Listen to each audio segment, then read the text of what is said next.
A paz do Senhor, irmãos. Andréia aqui, Deus te abençoe.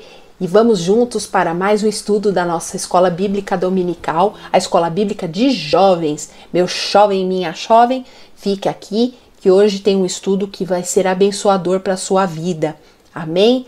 Hoje nós vamos falar sobre o cisco e a trave, ou o cisco e a viga. Ora, o que será isso?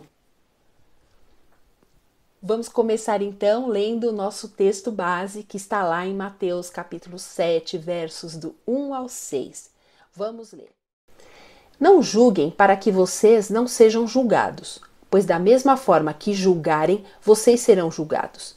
E a medida que usarem também será usada para medir vocês. Por que você repara no cisco que está no olho do seu irmão e não se dá conta da viga que está em seu próprio olho? Como você pode dizer ao seu irmão, deixa-me tirar o cisco do seu olho quando há uma viga no seu?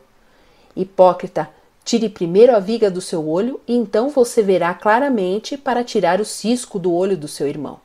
Não deem o que é sagrado aos cães, nem atirem suas pérolas aos porcos.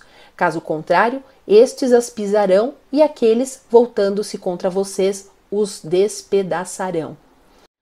Ora, esse texto aqui traz para nós uma reflexão sobre a nossa conduta nos nossos relacionamentos interpessoais, no nosso julgamento, na forma como nós olhamos as pessoas e na forma como nós nos olhamos. Deus requer de nós uma vida íntegra, mas útil a todos e especialmente aos nossos irmãos que vacilam na fé. Então, nós estamos falando de relacionamento entre pessoas. Veja bem que você pode agora parar para pensar sobre as pessoas com as quais você se relaciona, como é que você olha para elas. Você tem olhado para as qualidades ou você tem olhado pelos defeitos? Eu convido você ao lembrar dessas pessoas, se você lembrou por conta de defeitos, que você procure olhar para as qualidades dela. E se você olhou também pelos defeitos, você olhe se você não tem, lá no fundo, se você também não tem uma atitude parecida com os defeitos dessa pessoa. E se você lembrou pelas qualidades, glória a Deus por isso também. Mas eu convido você a que faça esse exercício, porque é isso que o texto está propondo aqui, né? Como que nós vamos tirar o cisco do olho do irmão se nós temos uma viga no nosso olho, né? Então nós precisamos estar atentos a isso. E aí você pode pensar assim, ora, mas cada um faz o que bem entende, cada um. Mas para Deus é diferente. Deus espera que nós tenhamos essa vida exemplar e que nós estejamos mais que isso, dispostos a ajudar ao nosso próximo com essa vida exemplar. Então é um exercício constante de estarmos diante de Deus e sendo aprimorados a cada tempo. E aí tem algumas dicas para nós tomarmos cuidado no relacionamento interpessoal. Então alguns perigos que nós corremos nesses relacionamentos, que um primeiro perigo seria a condenação. Então não seja o juiz do seu próximo, não devemos apontar falhas. Aqui está falando, não julguem para que vocês não sejam julgados. Não devemos apontar falhas se nós não estivermos dispostos a sofrer o mesmo julgamento. E isso é passar por uma autoavaliação, percebe? O outro perigo é o da hipocrisia. Não seja falso, viu que no texto chamou de hipócrita.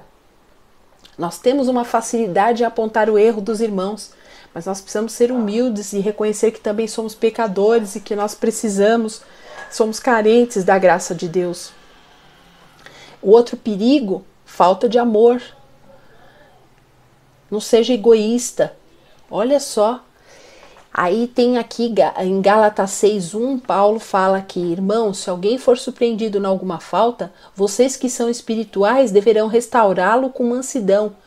Cuide-se, porém, cada um para que também não seja tentado. Então, todo o tempo fala para nós tomarmos cuidado com a nossa vida espiritual, com a nossa postura, com a nossa integridade, antes de apontarmos alguém.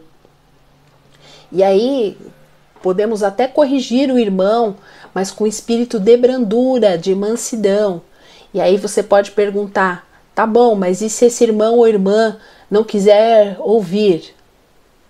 Essa é uma outra questão também que nós precisamos tomar cuidado com esse perigo. Nós corremos esse perigo, o risco de não sermos ouvidos. Porque tá falando ali, inclusive, que não é para lançar a pérola aos porcos.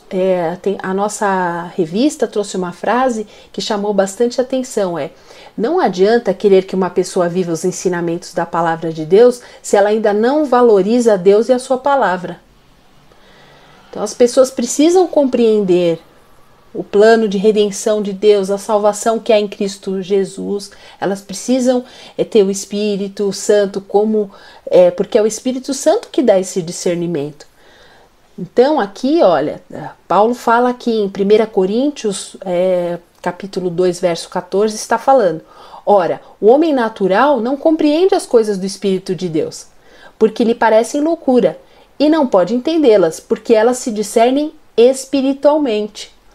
Muitas vezes não seremos ouvidos, mesmo tendo feito toda a nossa autoavaliação, sabermos que podemos abençoar o irmão, mas se ele não tiver o Espírito, se ele não tiver sido transformado, não compreender a palavra de Deus, pode ser que ele não acate. Agora, resumindo o que nós vimos, os perigos. Veja só que a hora que a gente olha para esse perigo, nós estamos olhando para nós primeiramente, para nossa conduta, para nossa integridade. Vamos lá. Perigos. Condenar constantemente os outros. Como é que nós combatemos isso? Como é que nós nos precavemos contra esse perigo? É reconhecendo que somente Deus é o justo juiz. Cuidado, usar a máscara da hipocrisia. Como é que a gente combate isso? Reconhecendo que ninguém consegue enganar a Deus. Não amar os que erram é outro perigo. Como é que nós fazemos? Reconhecendo que todos os homens são seres amados por Deus. Temos que estar sempre lembrando disso. E um outro perigo que a gente corre como discípulos de Jesus Cristo é ficar decepcionado por não ser ouvido. E aí nós temos que reconhecer que muitos não irão dar ouvidos à palavra de Deus, como falou lá no texto.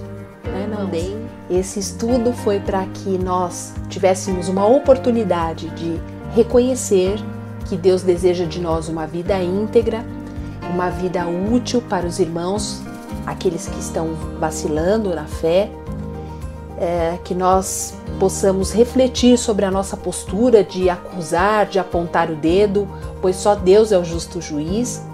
E por fim, que nós devemos aplicar a regra básica, que é a regra do amor ao próximo. Amém? Vamos orar então. Pai Santo, nós te agradecemos por essa oportunidade preciosa que tivemos de refletir mais sobre a sua palavra. E que o Senhor nos dê discernimento, ó Deus, por meio do teu Espírito, que tenhamos a sabedoria que vem de ti. Que o Senhor nos ensine em cada tempo, Senhor, sobre como agir com os irmãos para sermos abençoadores. Nós te agradecemos, no nome santo de Jesus. Amém. Fique na paz e até um próximo encontro. Tchau, tchau.